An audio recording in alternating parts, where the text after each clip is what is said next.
अखण्डमण्डलाकारं व्याप्तं येन चराचरं तत्पदं दर्शितं येन तस्मै श्रीगुरवे नमः। तस्मै श्रीगुरवे नमः।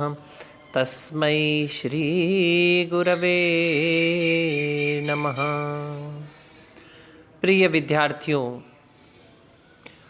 हम कल अन्नम भट्ट विरचित तर्क संग्रह का अध्ययन कर रहे थे।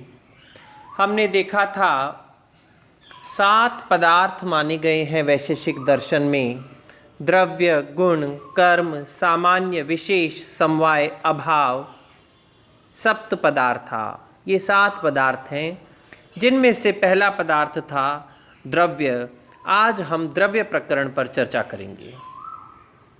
तत्र द्रव्याणि पृथिव्यपतेजो वायुवाकाश काल दिगात्म मनांसी नवैव। तत्र कुत्र, वहाँ पर, वहाँ अर्थात कहाँ, उन 7 पदार्थों में द्रव्याणि, द्रव्य है, कौन है? पृथ्वी, यह पृथ्वी, अप, आप, जल, तेज यानी अग्नि, वायु यानी पवन हवा, आकाश, काल, दिक् दिशाएं, आत्म आत्मा, मनांसी और मन, ये 9 ही हैं। उन पदार्थों में द्रव्य कितने हैं? 9 द्रव्य माने गए हैं। पृथ्वी, जल, तेज, वायु, आकाश, काल, दिशाएं, आत्मा और मन, 9 द्रव्य माने गए हैं। इन 9 द्रव्यों में पहला द्रव्य है पृथ्वी।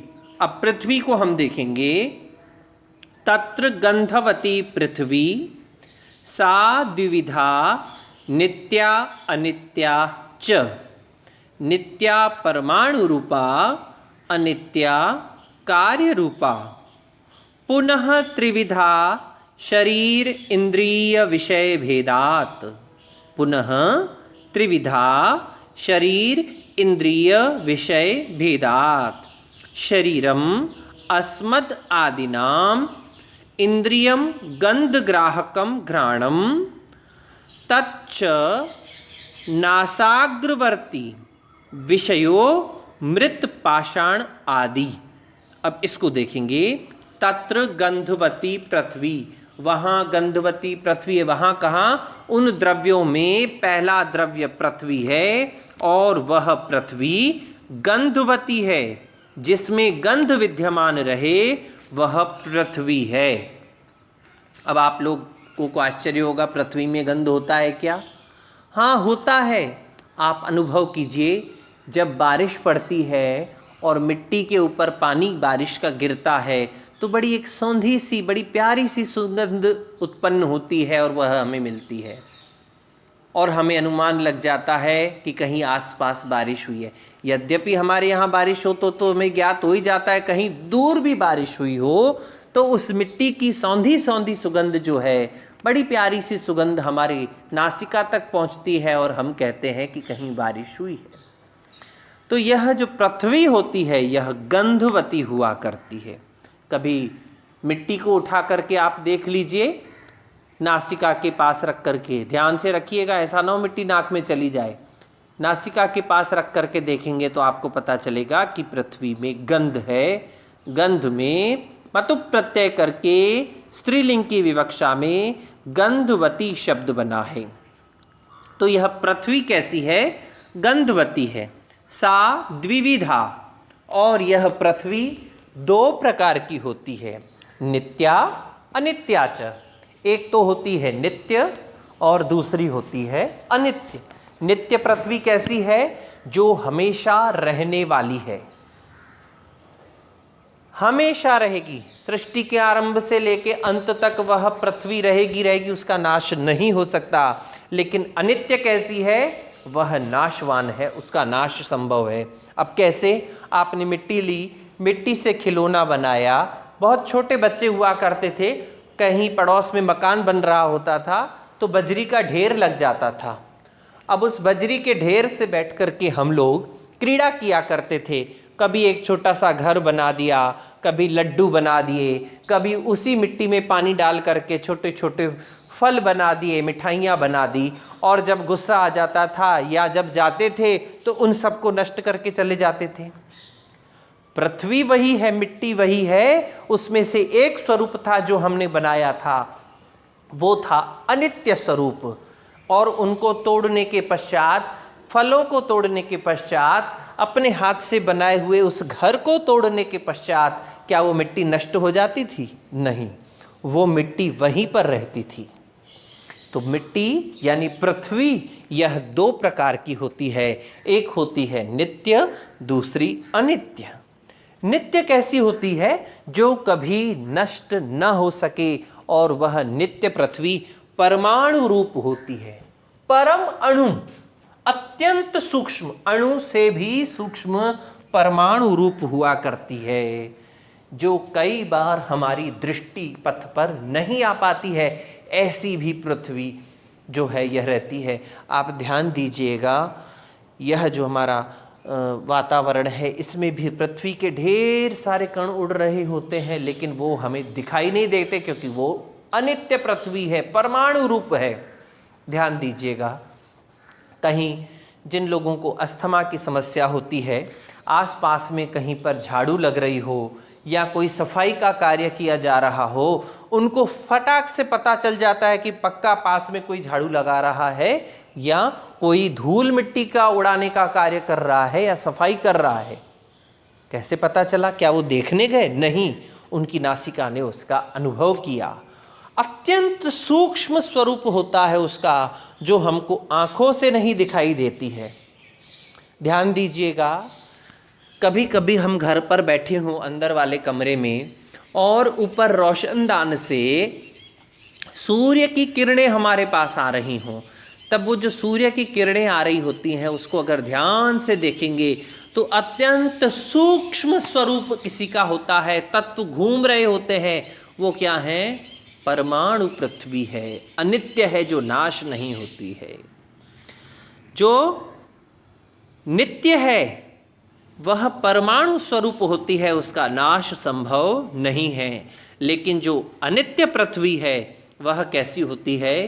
कार्य रूपा हुआ करती है, और जो कार्य रूपा हुआ करती है उसका नाश संभव है। जैसे मैंने अभी बताया आपको, जो नित्य पृथ्वी थी यानी जो सूक्ष्म तत्व थे उसका नाश नहीं हुआ, लेकिन उस नित्य से जिस अनित्य का निर्माण हुआ, जो हमने उस बजरी में, उस मिट्टी में घर बनाया, फल बनाए, फूल बनाए, और तरह तरह की जो आकृतियां, लड्डू बना दिया, पेड़ा बना दिया, मिठाई बना दी, न जाने क्या क्या बना दिया, उसका नाश हो जाता है, क्योंकि वह कार्य रूपा हुआ करती है।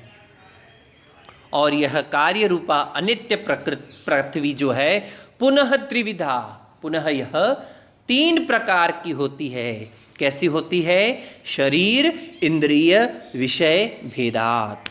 शरीर के, इंद्रिय के और विषय के भेद से यह पृथ्वी पुनः अनित्य पृथ्वी तीन प्रकार की हुआ करती है। शरीरम अस्मदादि नाम, हम मनुष्य इत्यादि का, जीव जंतुओं का जो शरीर है वह ही है। शरीर कैसा है? हम मनुष्यों का, पशुओं का, पक्षियों का शरीर जो है यह पृथ्वी का ही बना हुआ है। यह शरीर रूपा पृथ्वी है। पुनः इंद्रिय क्या है?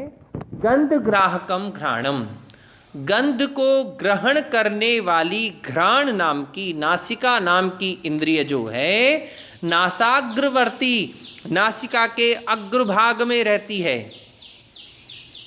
अब प्रश्न हुआ, किसी ने किया था पिछले वर्ष कक्षा में कि नासिका तो पूरी हुआ करती है, फिर नासाग्रवर्ती क्यों कहा? मैंने कहा ध्यान दीजिए, कभी बच्चे हुआ करते थे जब हम आपस में लड़ाई हो जाया करती थी। अब जब लड़ाई हो गई, किसी ने हाथ पैर चला दिए और वो हाथ जो है वो हमारा सीधा नाक पर लगा, और जैसे ही नाक पर लगा वो नाक सूज जाती है, और उस समय नाक में बहुत दर्द होता है। और हम अगर कोई फूल या कोई सी भी वस्तु, सुगंधित द्रव्य इत्यादि हम सूंघना चाहे तो हमें सुगंध का अनुभव नहीं होता है, क्योंकि जो नासिका का अग्रभाग में विद्यमान जो घ्राण है वह उस समय क्षतिग्रस्त हो जाया करता है और उसका हमें गंध का ज्ञान नहीं हो पाता है। तो गंध को ग्रहण करने वाला जो घ्राण है वह इंद्रिय है और वह नासिका के अग्रभाग में रहता है।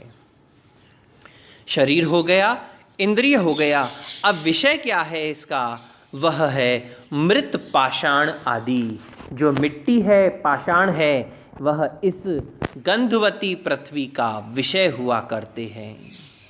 तो हमने देखा जो गंधवती है, गंध से युक्त है, वह पृथ्वी है।